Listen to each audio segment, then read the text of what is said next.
اعوذ باللہ من الشیطان الرجیم بسم اللہ الرحمن الرحیم۔ قوم لوط پر لرزہ خیز عذاب نازل ہو گیا۔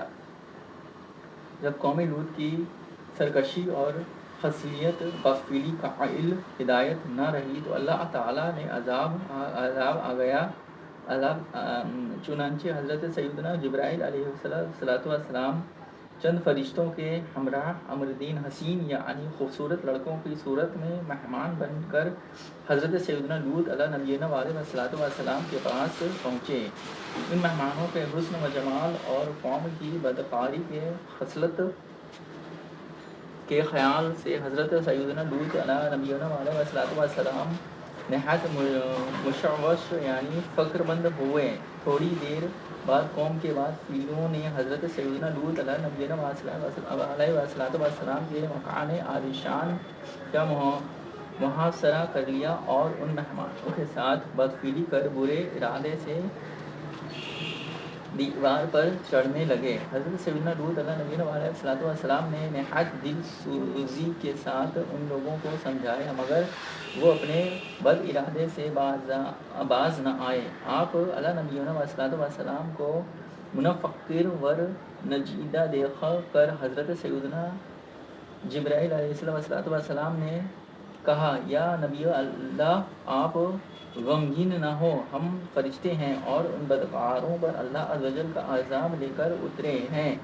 آپ مومن اور اپنے اہل و عیال کو ساتھ لے کر صبح ہونے سے پہلے اس بستی سے دور نکل جائے اور خبردار کوئی شخص پیچھے مڑ کر بستی کی طرف نہ دیکھے ورنہ وہ بھی اس عذاب میں گرفتار ہو جائے گا۔ چنانچہ حضرت سیدنا لوط علیہ نبینا علیہ السلام اپنے گھر والوں اور مومنوں کو ہمراہ لے کر بستی سے باہر تشریف لے گئے۔ پھر حضرت سیدنا جبرائیل علیہ السلام اس شہر کی پانچوں بستیوں کو اپنے پروں پر اٹھا کر آسمان کی طرف بلند ہوئے اور کچھ اوپر جا کر ان بستیوں کو زمین پر الٹ دیا۔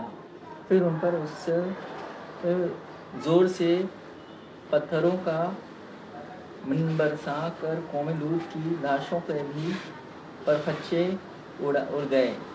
عین اس وقت جب کہ یہ شہر الٹ پلٹ ہو رہا تھا، حضرت سیدنا لوط علیہ نبینا علیہ السلام کی ایک بیوی جس کا نام عالیہ تھا، جو کہ در حقیقت منافق تھی اور قوم کے بدکاروں سے محبت رکھتی تھی، اس نے پیچھے مڑ کر دیکھ لیا اور اس کے منہ سے نکلا، ہائے رے میری قوم، یہ کہہ کر کھڑی ہو گئی۔ پھر عذاب الہی کا ایک پتھر اس کے اوپر بھی گر پڑا اور وہ بھی ہلاک ہو گئی۔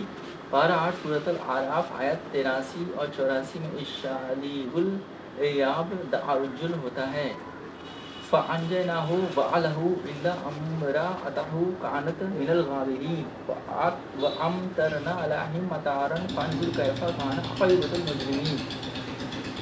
تو ہم نے اسے اور اس کے گھر والوں کو نجات دی مگر اس کی عورت رو جانے والوں میں ہوئی، اور ہم نے ان پر ایک منک برسایا تو دیکھو کیسا انجام ہوا مجرموں کا۔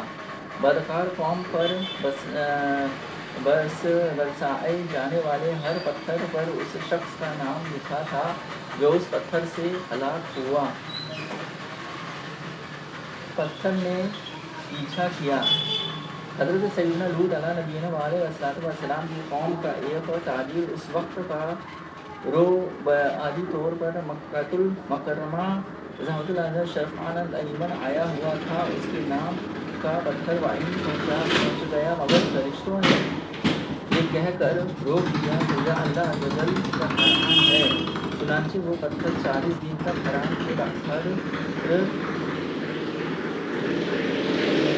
زمین و آسمان کے درمیان معلق یعنی لڑکا راہو جو یہی وہ تاجر فارغ ہو کر مکۃ المکرمہ ضحلہ شرفاً تعظیمہ سے نکل کر حرم سے باہر ہوا کہ وہ پتھر اس پر گرا اور وہ وہیں ہلاک ہو گیا۔ جزاک اللہ خیر۔